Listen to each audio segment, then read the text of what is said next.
Hi hello എല്ലാവർക്കും എൻ്റെ YouTube ചാനലിലേക്ക് സ്വാഗതം. ഇത് ഞങ്ങൾ കൊല്ലങ്കോട് പോയ വീഡിയോ ആണ്. പോയ വഴിക്ക് കുറച്ച് പൂക്കളൊക്കെ വെച്ചിരിക്കുന്നത് കണ്ടപ്പോൾ അമ്മ ചാടി ഇറങ്ങി അത് കാണാൻ പോയി.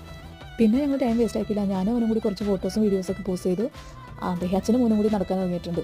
ഇത് ഞങ്ങൾ അമ്മയുടെ അമ്മായിനെ ആക്കാൻ പോയതാണ്. അന്ന് വെച്ചാൽ ഞങ്ങളുടെ അമ്മൂമ്മ വീട്ടിൽ വന്നിട്ടുണ്ടായിരുന്നു. അമ്മൂമ്മയുടെ വീട് കൊല്ലങ്കോടാണ്. അപ്പോൾ ഞങ്ങൾ ഒരു ട്രിപ്പ് പോലെ അമ്മൂമ്മേനെ അവിടെ ആക്കാൻ പോയി. അമ്മൂമ്മ ഭയങ്കര തിരക്കിട്ട പരിപാടിയിലായതുകൊണ്ട് വീഡിയോസും ഫോട്ടോസൊന്നും ആളുടെ എടുക്കാൻ പറ്റിയിട്ടില്ല. എൻ്റെ കെട്ടിയവനാണെങ്കിൽ കിണർ കണ്ടപ്പോൾ വെള്ളം കുറഞ്ഞൊന്നൊരു പൂതി. ഞാൻ വിചാരിച്ച ആയിക്കോട്ടെ എന്ന്. പിന്നെ അതും വീഡിയോ എടുത്തു. പിന്നെ ഒരു കാര്യം, അമ്മമ്മയുടെ വീട് കാണിച്ചെന്നില്ലല്ലോ. ഇതാണ് ഞങ്ങളുടെ അമ്മമ്മയുടെ വീട്. ഫിലിമിലൊക്കെ കാണുന്ന ഒരു കുട്ടി വീട്. ഇത് എന്തോ ഒരു കാര്യം എന്താണെന്ന് എനിക്കറിയില്ല. അതും വീഡിയോ എടുത്ത് വെച്ചു. ഇത് അമ്മമ്മ കണ്ണാടി ഭിത്തിയിൽ പതിച്ച് വെച്ചിരിക്കുന്നുണ്ടോ. അമ്മമ്മയുടേതായിട്ടുള്ള ഇങ്ങനത്തെ കുറേ കലാപരിപാടികൾ അവിടെ കാണാം. പിന്നെ ഞങ്ങൾ അവിടെ കുറച്ച് സ്ഥലങ്ങളൊക്കെ ഒന്ന് നടന്ന് കണ്ടു. പിന്നെ അല്ലുവും കൂട്ടത്തിൽ നടക്കുന്നുണ്ട് കേട്ടോ. അനുവാണ് നമ്മുടെ ടൂർ ഗൈഡ്. അവനാണ് സൈഡിൽ പച്ച ബിനിയിട്ട് നടക്കുന്നത്. അവനാണ് നമുക്ക് എല്ലാ ഡീറ്റെയിൽസും പറഞ്ഞു തന്നെ. പോകുന്ന വഴിക്ക് നമ്മൾ ഒരു പള്ളിയിൽ ഉത്സവം കണ്ടു, അതെടുത്ത് വെച്ചു. ഇനി അടുത്ത വീഡിയോയിൽ കാണുന്നവരെ എല്ലാവർക്കും ബൈ.